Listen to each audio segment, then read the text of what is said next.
దేవుడు తీసుకెళ్ళినటువంటి తండ్రి శవం, నువ్వు పంపించినటువంటి బాబాయ్ శవం, ఈ రెండు చావు మేళాలు కలిసొచ్చి నీ విజయానికి బ్యాండ్ మేళం అయ్యాయి కానీ లేదంటే నువ్వు అసలు కార్యకర్తగా కూడా పనికిరానటువంటి ఖైదీవి. నువ్వు ముఖ్యమంత్రి అవడం ఏంటి మా దరిద్రం కాకపోతే. ప్రజలు 11 సీట్లు ఇచ్చి నువ్వు చేసిన పాలన చాలే బాబు, ఇంకా ప్రతిపక్ష హోదా కూడా అక్కర్లేదు, విపక్షంగా వెళ్ళి కూర్చొని అసెంబ్లీకి పంపిస్తే అసెంబ్లీకి వెళ్ళి కూర్చొని 11 నిమిషాలు కూడా ఉండలేక పవన్ కళ్యాణ్ గారిని చూసి వచ్చోసుకుంటూ ఊరికొచ్చిన ఉలిపిరిగాడు బయటకు. నువ్వు కూడా పవన్ కళ్యాణ్ గారిని మాట్లాడవేనా?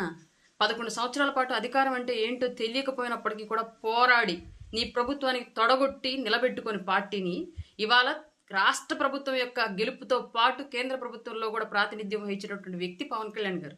అట్లాంటి వ్యక్తిని నువ్వు మాట్లాడడం, వైఎస్ఆర్ అనే పేరు నీ పేరుకు ముందు, నీ పార్టీ పేరుకు ముందు లేకపోతే పెంటకుప్ప మీద ఏగలేగదు నిన్ను చూసి. నువ్వు కూడా మాట్లాడటం ఏంటి బా చండాలంగా. ఇక రాజకీయాలకు పనికిరావు కానీ సర్దుకో సల్లగా కేసుల వారం తేల్చుకొని ఆస్తుల సెటిల్మెంట్లు చూసుకో. ఇంకా చెల్లి తల్లి కూడా ఉమ్మెత్తేస్తున్నారు. ఇక నీకు ఎందుకు?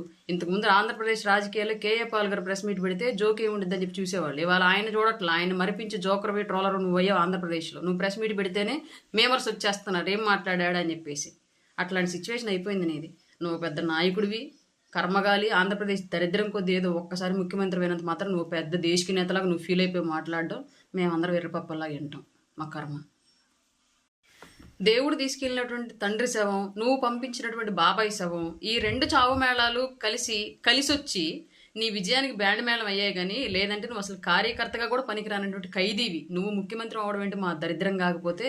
ప్రజలు 11 సీట్లు ఇచ్చి నువ్వు చేసిన పాలన చాలే బాబు, ఇంకా ప్రతిపక్ష హోదా కూడా అక్కర్లేదు, విపక్షంగా వెళ్ళి కూర్చొని అసెంబ్లీకి పంపిస్తే అసెంబ్లీకి వెళ్ళి కూర్చొని 11 నిమిషాలు కూడా ఉండలేక పవన్ కళ్యాణ్ గారిని చూసి వచ్చోసుకుంటూ ఊరికొచ్చిన ఉలిపిరిగాడు బయటకు. నువ్వు కూడా పవన్ కళ్యాణ్ గారిని మాట్లాడవేనా?